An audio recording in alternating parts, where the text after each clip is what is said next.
और अडियाला के बाहर से डिप्टी सुप्रिंटेंडेंट जेल को जो गिरफ्तार किया गया मोहम्मद अकरम साहब को, कहा जा रहा है कि खान साहब को 2 मरतबा उन्होंने एक्सेस मोबाइल का दिया है। तो क्या खान साहब जो है वो मोबाइल भी यूज़ करते हैं अडियाला जेल में?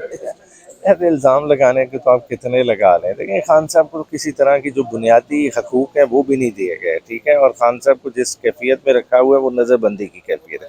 जेल तो बड़े बड़े लोग काट लेते हैं, ठीक है ना, और जेल में लोगों को सहूलियात जो पास में मिलती रही वो किसी से छुपी हुई नहीं है। तो ये एक कहानी बनाने की कोशिश की जा रही है, उस कहानी को जिस तरह से करते रहे, मगर आपने खुद देखा है कि खान साहब को जिस मॉल में रखा हुआ है तो उनकी प्राइवेसी है ही नहीं, ठीक है। और किसी तरह की नहीं, जगह जगह आपने कैमरेज लगाए हुए, हर तरह से आप खान साहब को मॉनिटर कर रहे हैं। अब जाहिर बात है खान साहब जो है ना नहीं आपसे टूट रहे, आपको इस चीज़ को तस्लीम कर लेना सर चाहिए। जी, जो डिजिटल दहशतगर्दी है कैसे ख़त्म होगी, इसके लिए क्या पीटीआई का क्या जो है वो रद्द-ए-अमल? देखिए, दहशत गर्दी की बेशक मुख्तलिफ फॉर्म्स होती हैं, ठीक है, और मुख्तलिफ तरह से जो है ना लोग रियासत को नुकसान पहुंचाते हैं, मगर एक कहें कि जी एक फ्रीडम ऑफ स्पीच भी एक चीज़ है कि कोई आपके ओवरऑल एक नज़रिया रखता है, आप उस नज़रिए को नज़रिए के ज़रिए से ही काउंटर करते हैं ना।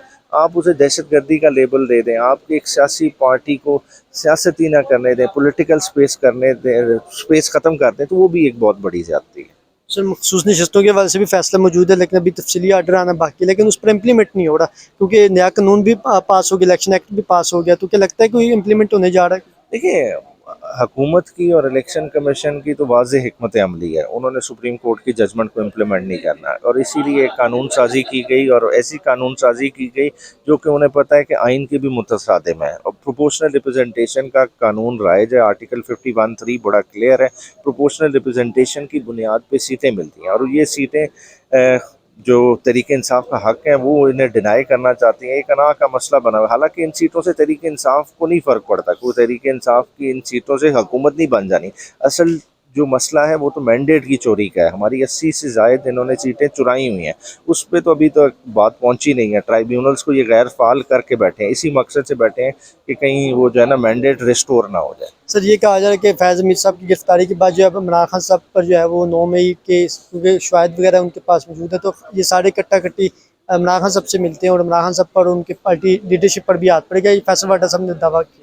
देखिए, 9 मई का तो आप देखें साल से सुन रहे हैं, ठीक है, कहा जा रहा है, मगर दूसरी तरफ से खान साहब ने खुली ऑफर की है, एक दफ़ा नहीं मुतअद्दिद दफ़ा, ये जुडिशल कमीशन बनाएं, सारी चीज़ों को इंक्वायर करें। आप क्यों घबराते हैं? सारी चीज़ें ले आएं। आप कह रहे हैं ना सबूत है, तो जुडिशल कमीशन के सामने रखें, सीसीटीवी फुटेजेस सामने रखें, उस चीज़ पर डिसाइड हो जाएगा। क्या कैपिटल हिल पे लोगों को सज़ा नहीं हुई थी? सीसीटीवी फुटेज की बेसिस पे सज़ा हुई थी ना। तो आज भी यही ऑफर है, बताएं, और अगर कोई तरीके इंसाफ है तो वो भी बताएं। ये चीज़ें सामने आनी चाहिए, मगर उसकी आड़ में लोगों के घरों को तोड़ देना, लोगों को गायब कर देना, ये मेरे ख्याल से जो है ना नहीं होना चाहिए। आपको लगता है कि 22 अगस्त को जो तरनौल में जगह इजाज़त मिली है कि आप लोग जलसा कर सकते हो, लगता है इस बार एनओसी वगैरह कैंसिल नहीं होगा और आपको जलसे की इजाज़त मिल जाएगी, तो ये जलसा देखिए, कर लें?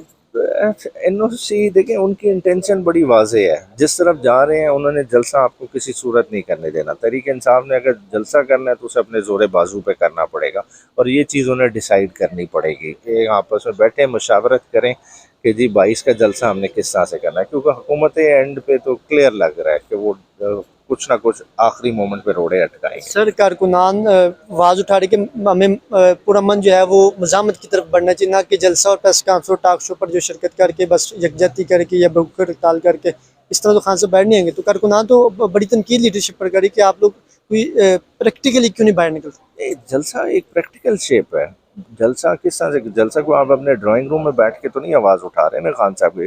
जलसे के लिए आप मोबिलाइजेशन करें पूरे पाकिस्तान से, और दोबारा से खान साहब के विजन पे आप अपना एतमाद शो कर रहे हैं, और दूसरे लोग भी उससे जो है ना इन्फ्लुएंस गैदर करते हैं कि हाँ यार, एक पार्टी मोबिलाइज हुई हुई है, एक काम के लिए निकली हुई है, और जिस हालात में पार्टी निकलेगी इस्लामाबाद में, वो एक बहुत बड़ी बात होगी। ये कोई केपीके का माहौल तो नहीं है कि जहाँ आपकी गवर्नमेंट हो। ये सारे जो है ना रुकावटों को अबूर करते हुए, मोटरवेज को क्रॉस करते हुए इस्लामाबाद आए। सर लास्ट में ये बताएं, कल कादर केस भी आखिरी मराहल में जल्द उस पर ही फैसला आने जा रहा था। खान साहब को अगर उसमें सज़ा हो जाती है, जिसके इम्कान ज़्यादा नजर आ रहे हैं कि हो जाएगी सज़ा, अगर सज़ा हो जाती है तो पीटीआई की नेक्स्ट क़िमत अमली क्या होगी उनकी रिहाई के लिए? देखिए, सज़ा तो इन्होंने साइफर में भी कराई थी, सज़ा इससे पहले तोशा खाना में भी हुई, सज़ा इद्दत में भी हुई, तो सारी सज़ाएं ख़त्म हो गई। पता है जब आप मैनेज करके सज़ाएं कराते हैं वो सस्टेन नहीं करती, और इसमें भी शहादत तो है ही नहीं। एक प्राइवेट ट्रस्ट है, ठीक है, ट्रस्ट की प्रॉपर्टी है, ट्रस्ट का खान साहब की पर्सनल ज़ात से लेना देना कुछ नहीं, उसमें आप सज़ा करा भी लेंगे तो कितनी देर तक वो सज़ा रहेगी, महीने डेढ़ में वो भी ख़त्म हो जाएगी। Thank you sir.